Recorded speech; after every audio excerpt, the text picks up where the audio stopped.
Samantala, tatawagin natin muli si Rafi Tima na nasa Quezon Boulevard. Kumustahin natin ang sitwasyon doon sa ating monitoring. Tila may nahilo kanina itilagay sa stretcher. Rafi, ano yung nangyari doon kanina? Sa parang ihos ba yon yung isang nahilo, Rafi? Yes, kita natin dito sa ating vantage point na may tinutok na stretcher dito sa may mismong andas at may hinugot doon sa ilalim nitong andas na ihos. Clearly ay hindi naman siguro unconscious pero hinang-hina yung ihos na yon at ay sinakay kaagad doon sa stretcher at binaba dito sa may gilid ng kalsada at dinala sa medical station. Ganon katindi yung init ngayon dito, Lala, dahil nagsasaboy na ng tubig yung nasa may building para naman malamigan yung mga nandito sa baba dahil matagal-tagal na, Lala, na nandito lang sa isang lugar itong andas. Kung kaya talagang I would imagine napakatindi na nung init dito sa loob. Pero gano'n pa man, tuloy pa rin yung pag-akyat nitong mga deboto dito sa andas at tumatapak na sila doon sa kanilang mga kasamahan. Hindi natin alam kung ano yung eksaktong kondisyon nitong ihos na nahilo, pero nakita natin na dinala na ng mga medic itong ihos na ito dito sa may loob ng tent. At may mga pumalit naman na ihos dito sa loob dahil lang para makontrol itong andas. Kanina pabalik-balik lang ito, Lala. Kita naman siguro sa ating live shot na pabalik-balik. Ang impormasyong ating nakuha ay naputol daw yung tali. Wala tayong confirmation yan pero posibleng mangyari ngayon kapag ganitong hindi halos humuhusad ang andas, posible may nangyari doon sa tali na siyang humihila dito sa andas. Ang sabi ng ating nakausap na ihos ay posibleng naputol yung tali. Ang hindi natin alam ay kung paano ilalabas yung spare na tali kasi alam natin, yun yung isa sa mga pinagandaan ay kung maputol yung tali, meron silang spare. Pero sa siksikan, sa tindi ng, sa dami ng tao na narito, hindi natin alam kung paano nila mailalabas at maitutuwid yung tali. Ito medyo umuusad na, Lala, itong andas. Liliko na ito dito sa kalye, papasok na. At masikip itong kalyeng papasukan niya, kaya ito rin marahil yung mga dahilan kung bakit matagal na makausad itong andas dito sa ating kinaroroonan na Lala. Oo, nakikita natin talagang sinasalubong na ng mga deboto para punasan para umakyat doon sa andas. Kanina umaga nagiging kumbaga mas mapagbigay ang mga ihos natin. Pero ngayon mukhang nagiging stricto na sila dahil talagang hinihila, papalayo ang mga deboto ngayon, Rafi? Oo, Lala, aggressive na sila dahil agresibo din yung mga umaakyat at naghihila na talaga sila.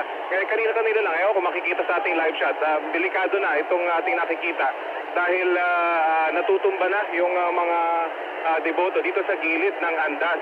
At kapag nangyari ito, huwag naman sana, pero ito yung pwedeng pagmulan ng stampede. Pero napitigilan naman yan dahil yung mga layer ng ihos na nandito sa may binabagsakan ng mga ihos na galing sa andas, tinasalo nila itong kanilang mga kasamaan at itinatayo.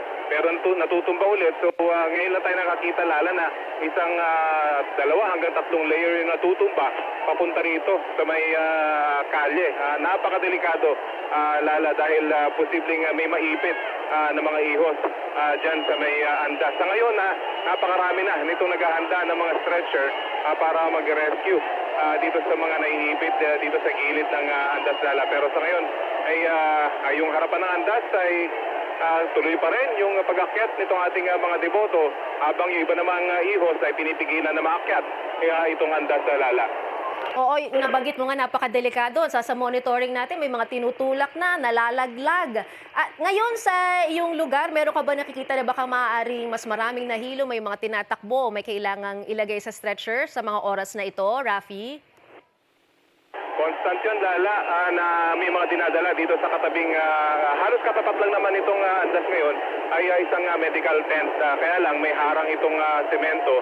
Ito yung divider dito sa may gitna ng Quezon Boulevard. So kailangan iakyat ng mga rescuer yung stretcher dito sa barrier na ito bago mailagay dito sa medical tent itong mga nahihilo.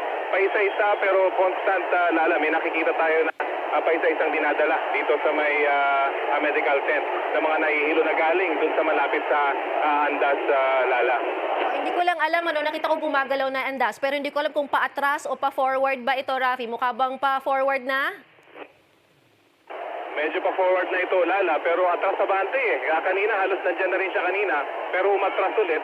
Ngayon ay napa-abante ulit nila. So ang aim dito, Lala, ay makapasok itong Andas dyan sa may kung saan nakalagay yung Welcome to Barangay 383. Yan na kasi yung kanyang ruta, papasok at paikot dito sa looban ng Quirino ng Quiapo District. So medyo nakausat na ng konti, pero abangan natin dahil ito, umaatras na naman, Lala eh. Ganun kahirap kontrolin itong Andas kapag walang humihila. So yung possibility na naputol yung tali naroon dahil nga hirap na hirap silang mapausad itong Andas dahil hindi mo naman ito maitutulak, Lala eh, dahil sa dami ng mga tao nasa harap.